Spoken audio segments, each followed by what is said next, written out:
ಸರಸಮ್ಮನಿಗೆ ಕೋಪಾಧಿಕ. ಅವರಿಗೆ ಇಷ್ಟ ಇಲ್ಲದ ವಿಷಯ ನಡೆದ್ರೆ ಅವರು ಭದ್ರಕಾಳಿಯಾಗಿ ಬದಲಾಗುತ್ತಾರೆ. ಅವರ ಗಂಡ ದೊರೆಸ್ವಾಮಿ ಯಾವಾಗಲೂ ಕೋಪ ಬರುವ ಹಾಗೆ ನಡ್ಕೊಳ್ತಿದ್ರು. ಇದರಿಂದ ಸರಸಮ್ಮ ಕೂಡ ಅವರನ್ನು ಯಾವಾಗಲೂ ಬೈತಾನೆ ಇದ್ರು.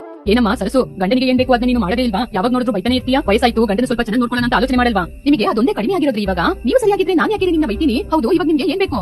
ನನಗೆ ಸರಿಯಾಗಿ ನಿದ್ರೆನೇ ಬರದಿಲ್ಲ ಕಣೆ. ಕೈಯಲ್ಲಿ 5 ಪೈಸೆ ಕೂಡ ಇಲ್ಲ, ಅದರಿಂದನೇ ಅರ್ಧ ನಿದ್ರೆನೇ ಬರಲ್ಲ. ಜೋಬಲ್ಲಿ 1 ಪೈಸೆ ಅಲ್ಲರಿ, 10 ರೂಪಾಯಿ ಕೂಡ ಇದ್ರೆ ಮಾತ್ರ ನಿದ್ರೆ ಬರೋದು. ನೀವು ಮನಸ್ಸೊಳಗೆ ಏನೋ ಆಲೋಚನೆ ಮಾಡ್ಕೊಂಡಿದ್ರೆ ನನಗೆ ಮಾತ್ರ ಹೇಗೆ ಗೊತ್ತು? ಅಲ್ಲ ಕಣೆ, ನಾನೇನಾದ್ರೂ ನಿನ್ ಜೊತೆ ಹೇಳಿದ್ರೆ ನೀನು ಭದ್ರಕಾಳಿ ರೀತಿ ಆಟ ಆಡ್ತೀಯಲ್ವಾ? ಅಯ್ಯೋ, ನೀವು ನನ್ ಗಂಡ ಕಂಡ್ರಿ, ನಿಮಗೆ ಏನ್ ಬೇಕು ಅಂತ ನನ್ನ ಜೊತೆ ಹೇಳಿದ್ರೆ ನಾನು ಕೊಡಲ್ವಾ? ಇವಾಗ ಏನೇ ನಿಮಗೆ ಜೋಬಲ್ಲಿ ಹಣ ಬೇಕು, ನಾನು ಹಣ ಕೊಟ್ರೆ ತಗೊಂಡೋಗಿ ಸಾರಾಯಿ ಕುಡಿದು ಬಂದು ನಿದ್ರೆ ಮಾಡ್ತೀರಾ, ಅಷ್ಟೇ ತಾನೇ? ಆಹಾ, ನಿನ್ನಂತ ಹೆಂಡತಿ ಎಲ್ಲ ಗಂಡಂದಿರಿಗೂ ಸಿಕ್ಬಿಟ್ರೆ ಗಂಡಂದಿರಿಗೆ ಕಷ್ಟನೇ ಇಲ್ಲ. ಸರಿ ಸರಿ, ಬೇಗ ಹೋಗಿ ತಗೊಂಬಾ.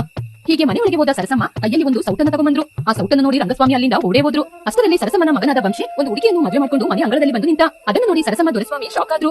ವಂಶಿ, ಏನು ಇದು? ನಾನ್ ನೋಡ್ತಾ ಇರೋದು ನಿಜನಾ? ಏನು ಇದು? ನೀನ್ ಬಾಯಿ ಮುಚ್ಕೊಂಡು ಇಟ್ಕೊಂಡ್ರೆ ಏನು ತಪ್ಪು ಮಾಡಿಲ್ಲ ಅಂತನಾ? ಬಾಯಿ ತೆರೆದು ಹೇಳೋ.